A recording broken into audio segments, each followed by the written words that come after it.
আপনার কন্যা জাইমা রহমান যখন সাইবার বুলিংয়ের শিকার হয়েছিল 24 থেকে 48 ঘন্টার মধ্যে আপনারা তাকে গ্রেফতার করেছিলেন।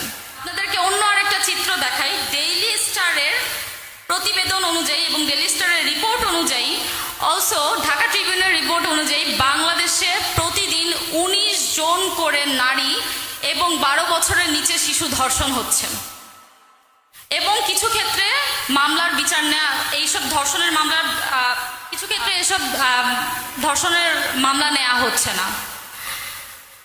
একই দেশ, দুইজন নারী, কিন্তু দুইজন নারীকে দুইভাবে ট্রিট করা হচ্ছে।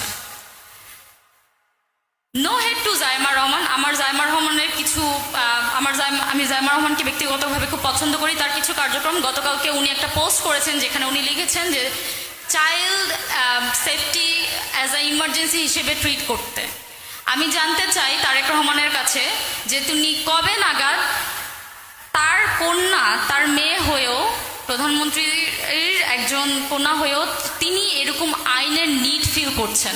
আমি জানতে চাই তিনি কবে নাগাদ এটার আইন বাস্তবায়ন করবেন, আমরা আদৌ এটার আইন বাস্তবায়ন হতে দেখতে পাবো কিনা, কবে দেখতে পাবো, এটার একটা ক্লিয়ার স্টেটমেন্ট আমাদেরকে দিবেন।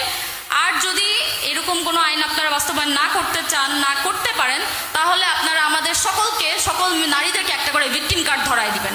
অনেক তো কার্ড দিচ্ছেন, একটা ভিকটিম কার্ড দিবেন। কারণ গতকাল 2 দিন আগে রামিসা ছিল, তার 2 দিন আগে আসিয়া ছিল। কালকে যে আমি এরকম ভিকটিমের শিকার হব না বা আমি ভিকটিম হব না, এটার কি গ্যারান্টি আপনি বলেন? রামিসার বাবা একটা কথা বলেছিলেন যে আমার মেয়েকে হত্যা করা হয়েছে, এটার বিচারও হবে না, বিচার আমি কার কাছে চাইবো, এই হত্যার বিচারও হবে না। আসলে রামিসার বাবার এই কথার মধ্যে একটা ডেপথ আছে। সেই ডেপথটা হচ্ছে বাংলাদেশের বিচার ব্যবস্থা কতটা ভঙ্গুর সেটার একটা প্রতিচ্ছবি, এবং বাংলাদেশের আইন যে সাধারণ মানুষের পারপাস সার্ভ করে না সেটার একটা প্রতিচ্ছবি আমরা দেখতে পেয়েছি। সাধারণ কথাটা কেন বললাম সেটা আমি পরে এক্সপ্লেইন করব। আসলে এটা আমাদের একটা কালেকটিভ ফেইলিয়ার যে আমরা 24-এর গণ অভ্যুত্থানের পরে আমাদের যে সকল সংস্কার করা দরকার ছিল, যে নারীদের নিরাপত্তা নিশ্চিত করা দরকার ছিল, সেটা যে কারণেই হোক, যেভাবেই হোক, সেটা আমরা আসলে করতে পারিনি। বাট আসলে তো প্রবলেমগুলো নিয়ে পড়ে থাকলে হবে না, আমাদের আসলে সলিউশন নিয়েও ভাবতে হবে এবং কি কি পদক্ষেপ গ্রহণ করা যায় আমাদের আসলে সেটা নিয়েও এখন চিন্তা করতে হবে।